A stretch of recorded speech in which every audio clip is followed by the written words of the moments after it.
नमस्कार दोस्तों, स्वागत है आपका फिर से आपके अपने YouTube चैनल जिगर एजुकेशन में। और आज आपके सामने हम रीट के बारे में आपको एक फिर से बताने वाले हैं कि आखिर ऐसा क्या कारण है कि परिणाम है जो काफ़ी लंबा हो गया।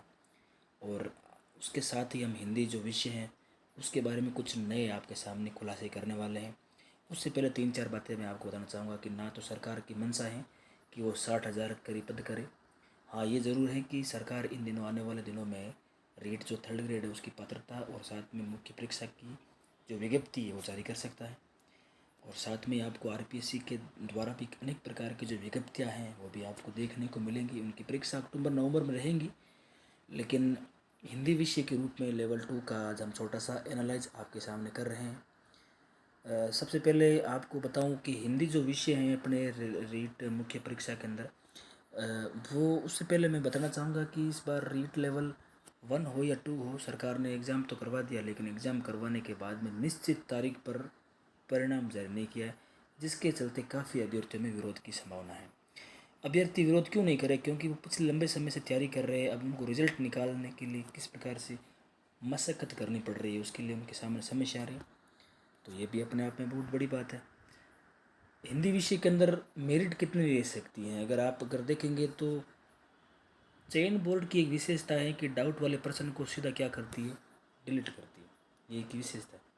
यानी आप अगर 150 क्वेश्चन करते हैं तो उनमें से मान लीजिए 10 क्वेश्चन भी अगर डाउट हैं तो उसको क्या करती है, गलत करती है, और उसके बाद उसका नॉर्मलाइजेशन हो जाता है।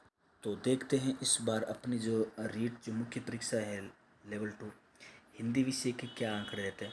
तो सबसे पहले मैं बताऊं कि हिंदी विषय के अंदर डिलीट जो प्रश्न है वो आपके अनुसार क्या रह सकते हैं, क्योंकि मुझे जहाँ तक आइडिया है 14 से 18 तक ऐसे क्वेश्चन हैं जिन पर लोगों ने आपत्तियाँ लगाई है।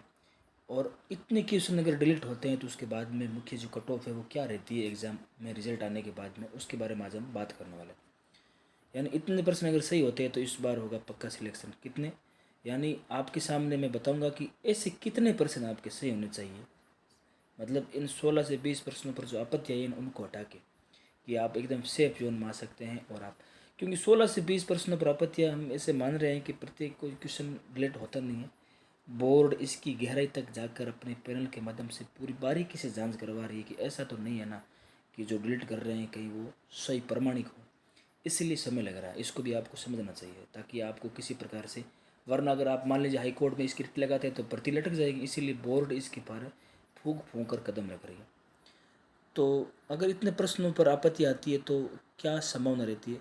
तो सबसे पहले हम बात करेंगे कैसे क्वेश्चन है जो आपत्ति लायक हैं। तो दोस्तों सबसे पहले ये जो क्वेश्चन आप देख रहे हैं 50वां क्वेश्चन, उसमें क्या दे रखा है कि आप मानेंगे नहीं कि यहाँ पर प्रश्न ये दे रखा है कि पहले से एग्जिट ये जानकारी में है कि इसका लोक संगीत सही है, लेकिन फिर भी बोर्ड ने इसको क्या माना है, सी माना है। तो आपके सामने कन्फर्म है कि ये प्रश्न क्या होगा, डिलीट होगा। एक क्वेश्चन ये देखो आप, 70वां क्वेश्चन क्या कह रहा है कि इसमें कौन सी जो संख्या वो जातिवाद संख्या से निर्मित है, भाववाचक संख्या नहीं है। नहीं सॉरी, इसमें 71वां देखो, 71 में क्या है, जो एरिया है उसमें अंचल माना है, जबकि क्या हो उसका क्षेत्र माना जाएगा। और 70 के अंदर भी यही बात है। 70 में क्या है कि बोर्ड ने इसके अंदर डी कंजूसी माना है, लेकिन इसमें सठता और पशुता पर भी लोगों ने आपत्ति लगाई है। फिर अब ये 66वां क्वेश्चन देखो, बोर्ड ने इसमें डी माना है, काशी सदा से भारतीय संस्कृति का केंद्र रहा है, जबकि कई किताबों में ए बी और सी तीनों ही मिल रहे हैं। ठीक है, ऐसी स्थिति में क्या होता है देखेंगे। जैसे एक ही क्वेश्चन है, कोठारी आयोग के अध्यक्ष थे, बोर्ड ने हालांकि सी माना है, लेकिन यहाँ पर ए बी सी और डी चारों ही गलत हैं, तो ये भी डिलीट होगा। यहाँ पर ये देखो, एक तद्भव और तत्सम का था, हालांकि बोर्ड ने सी माना है, लेकिन ए पर भी काफ़ी लोगों ने आपत्ति दर्ज की है, संस्कृत के आधार पर इसको माना है। फिर 122 के अंदर बोर्ड ने तो इसमें सी डिब्बा माना है, लेकिन कहीं ना कहीं युवा भी स्त्रीलिंग शब्द नहीं है, तो ये भी डिलीट होने की संभावना रहेंगी। फिर अदिति वाले के अंदर भी ये संभावना रहेंगी कि ये क्वेश्चन भी आवश्यकता और जो अंतर्नोद है इसके बीच में फंस कर रही है, इसका रिजल्ट देखते हैं क्या माना जाता है। और एक ये भी क्वेश्चन बड़ा विवादित क्वेश्चन है जो जयपुर और कोटा के बीच में कंफ्यूज कर रहा है लैंग्वेज ट्रांसलेट के कारण। ये 8-10 क्वेश्चन तो ऐसे हैं जो सीधे एग्जिट डिलीट होंगे, लेकिन कुछ 8 ही क्वेश्चन ऐसे भी है जिन लोगों ने आपत्ति दर्ज की है, लेकिन अब देखा जाएगा कि अगर उनको भी मान लेते हैं तो बड़ा खेला होने वाला है हिंदी विषय के रूप में। और अभी आरपीएससी जिस प्रकार से भर्तियों में फर्स्ट ग्रेड का रिजल्ट निकालती है, तो हिंदी के अंदर भी अगर मेरिट 60 या उसके आसपास रहती है तो फिर रीट वाले अभ्यर्थियों को काफ़ी इसमें फ़ायदा देखने को मिल सकता है। तो दोस्तों, अगर ये कंडीशन रहती है इस हिसाब मैंने जैसे आपको बताइए, तो ऐसी कंडीशन में अगर हम सबसे पहले सामान्य की बात करते हैं, तो आपको क्या लगता है सामान्य के अंदर कौन सा बंदा इस बार ये इतने डिलीट आपत्ति आने के बाद सेफ रहेगा? तो मुझे ऐसा लगता है जैसे कहीं ना कहीं आइडिया है कि 100 से लेकर 105 क्वेश्चन जिनके विषय है ना सामान्य वर्ग में, वो सभी विद्यार्थी इसकी हिंदी वाले के अंदर पूरी तरीके से सेफ है। अगर फर्स्ट ग्रेड के अंदर उनकी ज्वाइनिंग हो जाती है तो ये मेरिट 2 या 3 माइनस भी रह सकती है ना। और फिर अगर ओबीसी की हम बात करते हैं तो ओबीसी का जो आंकड़ा है वो भी ज़्यादा नहीं रहने वाला है। 97 से लेकर जिन विद्यार्थियों को 100 के बीच में क्वेश्चन सही होते हैं ना, तो बिल्कुल वो इस कंपटीशन की दौड़ में अभी तक आपको मानते हैं 2 गुना में। इसका थोड़ा विशेष ध्यान करना ना।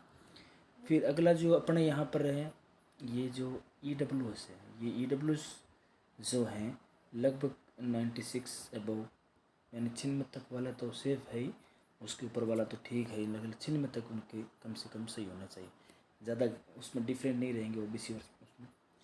अब हम बात करते हैं अगर एससी और एसटी की, तो एससी और एसटी क्योंकि हिंदी भाषा जैसे सरल ही है, अधिकांश महिलाएं इनको पढ़ती भी है, कंपटीशन तो बराबर ही है, लेकिन फिर भी अगर एससी और एसटी की बात करें तो इस बार जिन एससी जो कैंडिडेट अभ्यर्थी हैं उन अभ्यर्थियों के इस भर्ती के अंदर अगर उनके जो क्वेश्चन हैं डायरेक्टली कट कटा कर, मेरे जैसे जहाँ तक अनुमान है वहाँ तक उनके 92 से 94 तक हैं अगर, और एसटी के अंदर उनके लगभग 90 से 92 के बीच में हैं।